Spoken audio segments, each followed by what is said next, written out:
Feet होती है, हमारे यहाँ 5.5 फीट की लड़कियां होती हैं सब। तो सड़िया को थोड़ा सा चौड़ा करना पड़ेगा ना, नहीं तो यही वाला पहना देंगे उन लोगों को तो स्कर्ट की तरह लगने लगेगा, रिजेक्ट हो गया। हम लोग कस्टमर्स का ध्यान नहीं रखते हैं, चाइना बहुत ही ध्यान रखता है। वो कोई भी चीज बेचने से पहले अपने टॉप ग्रेड के अधिकारियों को भेजता है अब पता करने के लिए कि पता करो वहां कस्टमर की डिमांड कितनी है, कितना पैसा खर्च कर सकते हैं। आप देखेंगे भारतीय टॉर्च इस तरह के थे, सजुरा में महीना में 50 रुपया के सेले लग जाता था, चलाइए तो फिर ढीला हो जाता था, चलते चलते बुझ जाएगा। एक बार हमारे यहाँ सांप निकला था, खोज रहे थे तो बुझ गया। यहाँ पे चाइना आया तो देखा लोगों की सोच कैसी है, तो चार्जिंग वाला टॉर्च लगा दिया, अलग से चार्जर नहीं, उसी में एक तो दे दिया कि भैया पीछे से चार्ज कर दो, आगे से फोक्स मारने वाला लगा दिया, खड़ा कर दीजिए तो इधर से चौड़ा रोशनी मारेगा, कस्टमर के हर एक डिमांड को पूरा कर दिया। वो अलग बात है कि अभी मोबाइल का फ्लैश लाइट इतना ना आ गया है कि अब टॉर्च धीरे धीरे विलुप्त हो रहा है। मेरा कहना है कि कितनी चीज को जोड़िएगा, बहुत से ऐसे चीज तो आप जानते नहीं है जिसको यूज करते हैं कि वो चाइनीज है। आप 2-4 चीज जानते हैं, एक तो मोबाइल, टीवी, ये सब चीज जान गए कि चाइनीज है, भगाओ इनको भगा देने से चाइना भाग जाएगा। नहीं, हमको ये मौका नहीं गंवाना चाहिए। भारत सरकार चाइनीज सामानों पर 31% टैक्स लगाती है।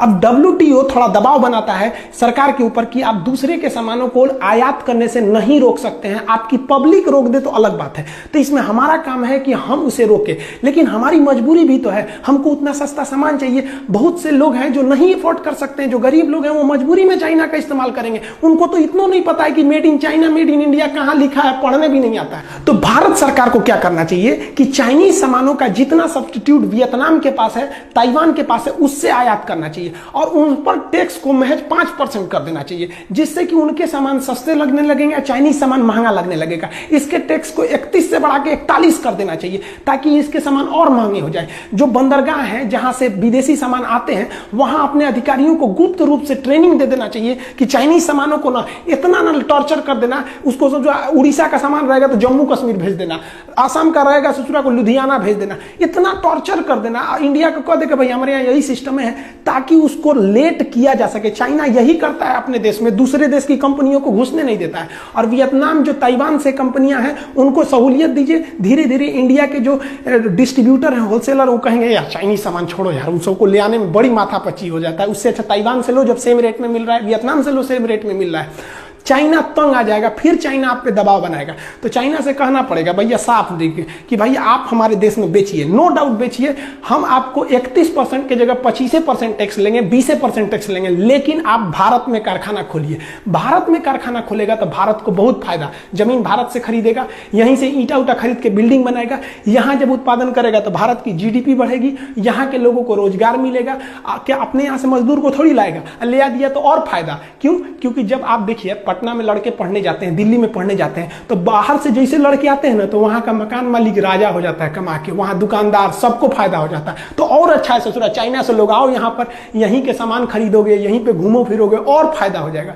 तो रोजगार वो यहीं से देगा, तो हमको और फायदा हो गया कि रोजगार मिल गया। और रोजगार जब मिलेगा तो हिंदुस्तान के लोग काम करने जाएंगे, तो उसकी टेक्नोलॉजी सीख लेंगे। हमारे यहाँ देखते हैं कोई हीरो होंडा की कंपनी में गैरेज में काम कर रहा था, 2 साल काम करके छोड़ा, अपना गैरेज खोल दिया, बहुत अच्छा है। चाइनीज कंपनी में काम किया, 2 साल काम करने के बाद अपना कंपनी खोल दिया। धीरे धीरे ऐसी टेक्नोलॉजी आएगी, चाइना ऐसे ही चुरा के लाया अमेरिका से। इससे भारत के युवाओं में एक स्किल डेवलपमेंट होगा, और ये भारत की सबसे बड़ी कमी है। मान के चलिए कि किसी लड़के को वेल्डिंग सीखना है तो ITI में जाएगा, नहीं तो किसी वेल्डर के पीछे हेल्पर बनेगा। कोई ऐसी संस्था है जो केवल डेडिकेटेड हो वेल्डिंग सिखाने के लिए कि हाँ भैया आइए 1 महीना में हम आपको सिखा देंगे, आपको वेल्डिंग का सर्टिफिकेट देंगे? नहीं, उसके लिए 75 गो नियम कानून है। चाइना में ऐसा नहीं है, आपको जिस चीज का स्पेशलिस्ट बनना है आप वहां जाइए। लेकिन भारत में अगर आपको स्पेशलिस्ट बनना है तो या तो कॉलेज में जाइए, अगर अनपढ़ है, मजदूर टाइप के हैं, तो किसी के पीछे हेल्पर लगिए 2 साल तक, अब धीरे धीरे सीखिए। लेकिन चाइना ने क्या किया, एकदम स्किल्ड कर दिया। किसी को पेंटिंग सीखना है, उसका एक तो कॉलेज है भैया, इसमें आइए 1 महीना में पेंटिंग सिखा के भेज देगा, सर्टिफिकेट केवल पेंटिंग का। हमारे यहाँ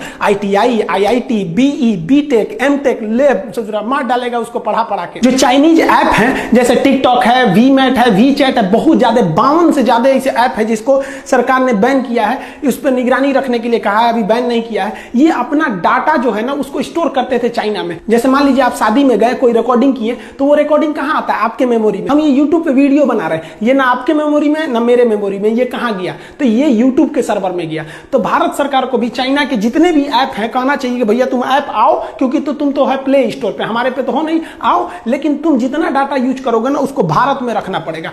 अब वो भारत में रखेगा तो उससे भारत में भी रोजगार बढ़ेगा और हमारे डाटा भी लीक नहीं हो सकते हैं। और धीरे धीरे उसको दबाव बना के धीरे धीरे पब्लिक ही छोड़ सकती है, क्योंकि WTO के नियम के हिसाब से गवर्नमेंट किसी पे जबरदस्ती बैन नहीं लगाएगी। चाइना के सामानों को बाइकआउट नहीं कराना है, उन ससुरों को मंगाना है और यहीं बनवाना है। ऐसा दबाव बनाना है कि अगर नहीं बनाएगा यहाँ पे ना डायरेक्ट मंगाएगा ससुरा पे 40% टैक्स, और वियतनाम और ताइवान के सामानों को प्रीफर करेंगे, और बनाएगा तो भैया 20% टैक्स। बनाओगे तो तुम हमेशा के लिए मरोगे, आप भेजोगे तो डिस्टर्ब होकर मरोगे। मतलब चाइना ना तुमको कह के लेंगे। चाइना में क्या होता है ना, वहां अधिकारी बने हैं, जैसे जिला की जिम्मेदारी DM की होती है ना, चाइना में क्या होता है, हर जिला में ना एक उद्योग वाला अधिकारी होता है। उसकी जिम्मेदारी है कि इस साल तुमको इतनी कंपनियों को यहाँ खुलवा देना है, इतनी कंपनियों को सुधार ला देना है, उसकी जिम्मेदारी है। और हमारे यहाँ किसी भी अधिकारी को कोई जिम्मेदारी नहीं, उसको डर और जरूरत है ही नहीं है। डर और जरूरत का होना जरूरी है। सरकारी नौकरी में हो गया, डर खत्म, नौकरी जाएगा नहीं, जरूरत खत्म, 1 तारीख को तनख्वाह आइए जाएगा। हमारे यहाँ इसे चौपट कर दिया सब हमारे यहाँ के अधिकारी सबको। आप जाइए ना भारत में, अपना आय प्रमाण पत्र, मृत्यु प्रमाण पत्र बनाइए ना। एक आदमी मर गया, उस ससुरा का सर्टिफिकेट बनाने में 1 महीना लगा देगा सब। तो विदेशी कंपनियों को टॉर्चर करके रख देता है सब। इसलिए भारत में आने से पहले कंपनियां डरती हैं, जबकि जानती हैं कि हमारा माल भारत में इतना खप जाएगा कि हम कमा के लाल हो जाएंगे। लेकिन हमारे यहाँ के अधिकारी उनको ऐसा ना रगड़ देते हैं कि बेचारे भाग जाते हैं यहाँ पे। तो भारत सरकार को भी ना अपने सुझाव में उनके सलाहकारों को एकदम ट्रेनिंग देना है, एक अधिकारी बैठा के भेजना है दिल्ली में, मुंबई में, जहां भी इंडस्ट्रियल हब है, कि हमको हर साल यहाँ 200 फैक्ट्री बढ़ जाना चाहिए, नहीं तो ससुरा गोली मार देंगे तो हम यहाँ पे। डर बिना प्रीत कहाँ। भारत सरकार के उद्योग मंत्रालय पे एकदम कड़ा डिसीजन लेना चाहिए। लिस्ट बनाइए उन चीजों का जो चाइना ज्यादा प्रोडक्ट करता है, जिसका पब्लिक ज्यादा यूज करती है, और उन सारी चीजों का कारखाना 1 साल के अंदर अंदर खुल जाना चाहिए, ना तो नौकरी से भगा देंगे। हमारे अधिकारी ससुरन का तोन निकल गया है, इतना कोई मतलब नहीं है क्या हो रहा है क्या नहीं, सरकारी नौकरी लग गया। देखिए चाइना को इतना टॉर्चर करना है कि उसको फैक्ट्री मजबूरन भारत में खोलना पड़े, और जब भारत में फैक्ट्री खोल देगा ना तो हम लोग हो जाएंगे मकान मालिक और चाइना हो जाएगा किराएदार। अब कोई भी किराएदार मकान मालिक से ऐठ के नहीं बोलता है, जानता है कि हमारा सब फैक्ट्रियां वहीं पे है, ससुरा रोक देगा तब। कोई भी देश चाइना से ऐठ के क्यों नहीं बोलता है, क्योंकि जानता है ससुरा वहां पे हमारी कंपनी फंसी हुई है। अमेरिका भी शांत रहता है, उसकी करोड़ों करोड़ की कंपनियां का वहां पे इन्वेस्टमेंट है। तो भारत सरकार को इन्वेस्टमेंट लाना चाहिए, इससे FDI भी बढ़ेगी भारत सरकार की। इससे चाइना पर बहुत बड़ा प्रेशर आएगा, क्योंकि उसकी कंपनियां उस पर प्रेशर लगाएंगी, भैया मेरा वहां पे सब फैक्ट्री फंसी हुई है। और हम लोग को यह नहीं कहना पड़ेगा कि बाइकआउट चाइना, बाइकआउट चाइना। भैया भारत में ना बन रहा है, यहाँ पे 1 नंबर का काम हो रहा है। अब यहीं से बना के तुम बगल में बेचो, पाकिस्तान को बेचो, श्रीलंका को बेचो, किसी को भी बेचो, लेकिन हमारे यहाँ मैन्युफैक्चरिंग हब बनाओ। हमारे यहाँ बेचना है तो बनाना पड़ेगा, नहीं तो भाड़ में जाओ ससुरा। हमारे यहाँ दिक्कत क्या होता है, एक टुटपुजुआ नेता चल जाता है ना, उसके पीछे 50 गो पुलिस वाला जाएंगे, नेताजी जा रहे हैं, नेताजी जा रहे हैं। और हमारे यहाँ वैज्ञानिक सबको कोई वैल्यू नहीं दिया जाता है। हम एक बार दिल्ली से पटना